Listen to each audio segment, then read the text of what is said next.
E aí, pessoal, o Meia Benítez. O que dizer sobre ele? Que informações de fato nós temos? O Grêmio acredita que ele será o centro do time. Será que tá certo? César, Cidade Dias falando de Grêmio aqui no YouTube. Papo de gremista para gremista. Prometi para vocês que iria procurar saber mais do Benítez. Ele teve uma partida inteira contra o Aimoré, teve bons momentos em determinado ponto do jogo, sobretudo no segundo tempo, e teve 60 minutos no jogo contra o São José. Essa é a amostragem com a camisa do Grêmio. O que se notou é que essa é a grande contratação da temporada do Grêmio. E eu tentei buscar na Argentina e também no Brasil, Vasco e São Paulo, o que se pensa desse jogador. Porque até agora ninguém fez esforço para manter esse atleta. Mesmo que em determinados momentos, e vocês vão ver nessa história, ele tem apresentado bons jogos e bons momentos. O que a gente pode definir e colocar sobre essa avaliação e onde ele se enquadra no ambiente do Grêmio e deixar bem claro como vai ser o ano de 2022 e também o futuro. Lembrando que o Grêmio tem uma cláusula que, garantindo algumas possibilidades, o Grêmio compra esse jogador junto ao Independiente da Argentina. Basta alguns pontos de produtividade para que ele permaneça.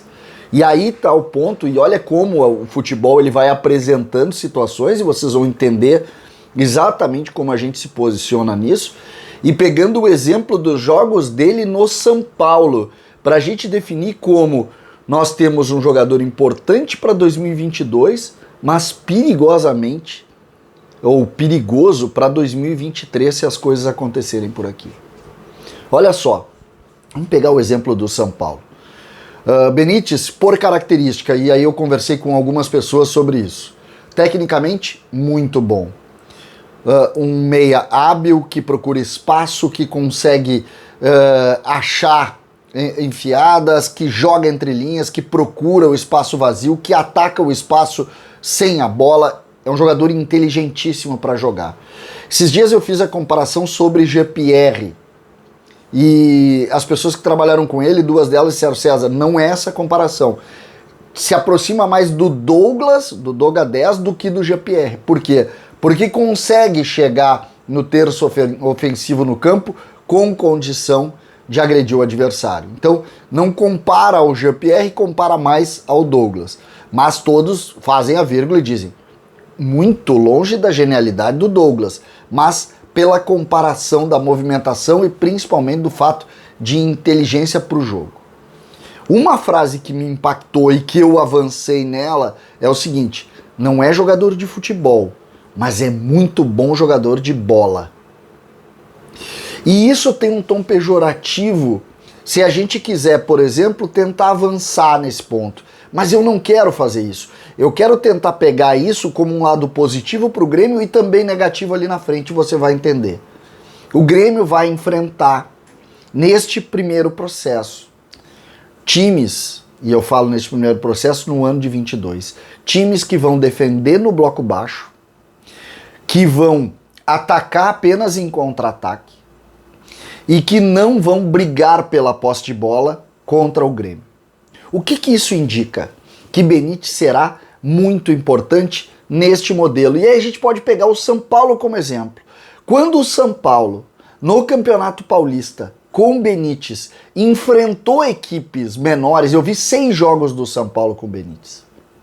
Quando enfrentou equipes que jogaram no bloco baixo, se defendendo, o São Paulo teve em Benítez o seu melhor jogador. Não foi à toa que ele foi um dos melhores, senão não tenho certeza, se não foi o melhor jogador do Campeonato Paulista. Por quê? As equipes se defendiam, o São Paulo tinha na figura do Benítez uma figura jogando perto da área do adversário, sem responsabilidade defensiva e que, se movimentando solto no campo, foi importante para as conquistas, no caso, para as vitórias do São Paulo e a conquista do Campeonato Paulista. Por quê? Porque enfrentou equipes de Série D, de Série C, de Série B, que, fechadas, davam um movimento para o time que Benítez, jogando apenas naquele terço, sem preocupação maior quando o time não tinha bola, foi importante. Mas aí a gente vai para o outro lado, que é o lado do Vasco em determinado ponto e principalmente do São Paulo na Série A. Quando o jogo equiparou, as equipes foram idênticas, os blocos foram brigados, o espaço muitas vezes foi conquistado pelo adversário, acabou o Benítez. Por quê? Porque aí ele traz a dificuldade na comparação com o GPR e na comparação inclusive com o próprio Douglas no final de carreira. Que é o quê? O jogador que não consegue ter intensidade sem a bola, não consegue nem acompanhar volantes e a partir daí deixa o time capenga.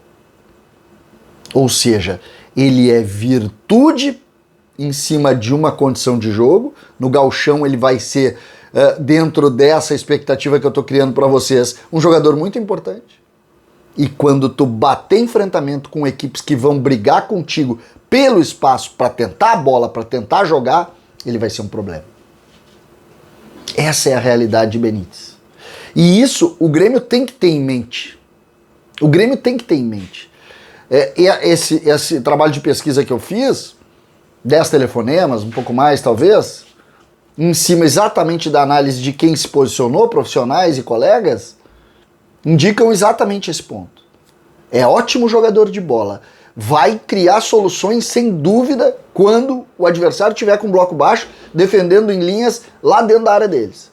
Vai ser muito bom. Vai criar o passe longo, vai bater falta, diz que bate muito bem falta, vai ganhar jogos para ti. Agora, quando esse time jogar ele e o Diego Souza, o Grêmio vai ter problema. Se o Grêmio não tiver a bola contra essas equipes, o Grêmio vai ter problema. Inclusive para brigar pela posse. Para brigar pela posse. E eu, curiosamente, foi basicamente o que eu notei nos dois jogos. Com a bola, virtuoso. Sem a bola, nulo. Nulo. Não sabe andar. E é um jogador vibrante, é um jogador que dá carrinho, que luta e tal, porque não é isso que define. O que define é característica. Tu ter característica para fazer tal coisa ou não ter característica para fazer tal coisa. Então eu achei interessante, fiz questão de vir aqui colocar para vocês, porque é virtude e é perigo. E essa discussão passa muito por quem a gente vai jogar, contra quem a gente vai jogar. E quando tu tem essa leitura, é que as coisas começam a se identificar. E eu acho importante que a gente tenha essa avaliação. Por quê? Porque o Grêmio se iludiu nos últimos anos. O Grêmio, por exemplo, foi para um regional com o Diego Souza, com jogadores que não marcavam no meio campo, e quando bateu contra um time maior não conseguiu ganhar de ninguém. E isso pode acontecer agora. A grande curiosidade é que o ano de 2022 é todo ele recheado por equipes que vão se defender. Então me parece evidente que esse jogador vai ser importante pra gente agora, talvez nem sendo titular, talvez entrando mais pro fim do jogo, porque outra característica que todos me colocaram é que ele nunca conseguiu entrar em forma. Nunca conseguiu. E não é a lesão, é entrar em forma. Diz que ele não consegue passar de 60 minutos de alta intensidade. Nestes anos de Vasco e de São Paulo, ele não conseguiu nunca. Falei com um preparador físico que me disse, César, não é falta de esforço, é biotipo. Não conseguiu. Não conseguiu. É lutador, diz que é um baita cara de grupo, diz que, enfim, só elogios. Só que sobre elogios também é preciso falar das características. E as características são essas. Diz que não consegue manter intensidade. Teve gente que me falou até em 45 minutos. Mas, basicamente, dentro das 3, 4 pessoas e de lugares diferentes que eu falei, falam em 60 minutos. Entre 45 e 60. E não conseguiu. Então, isso talvez indique até que o Grêmio não possa contar com ele, porque não vamos esquecer que o Diego Souza também tem essa característica. O Diego, mais pela idade e tal, mas tem essa característica. Mas eu acho interessante que a gente analise e posicione isso, por quê? Porque o centro de inteligência do Grêmio parte de Benítez. Então o Grêmio acredita que ele será o meia e ele foi a grande contratação. E ele tem esses pontos que a gente precisava analisar. Que é bom que a gente faça isso dentro do quadro, principalmente do cenário que o Grêmio vai enfrentar, que é um cenário de um jogador que pode ajudar neste aspecto contra essas equipes. Se as equipes tentarem brigar e propor jogo, talvez isso possa até vir a ser problema ainda esse ano. Mas eu não acredito. Eu acredito que o Grêmio vai ser o proponente, vai sempre jogar dentro do campo do adversário, como tem feito no Gauchão e como tem dado resultado. Parece uma lógica bem correta na análise que todos fizeram, mas é preciso sempre posicionar. E eu só trouxe essa discussão aqui porque a gente precisa ser muito realista com relação às informações que a gente tem, e foram essas que eu colhi. César, Cidade Dias, falando de Grêmio aqui no YouTube.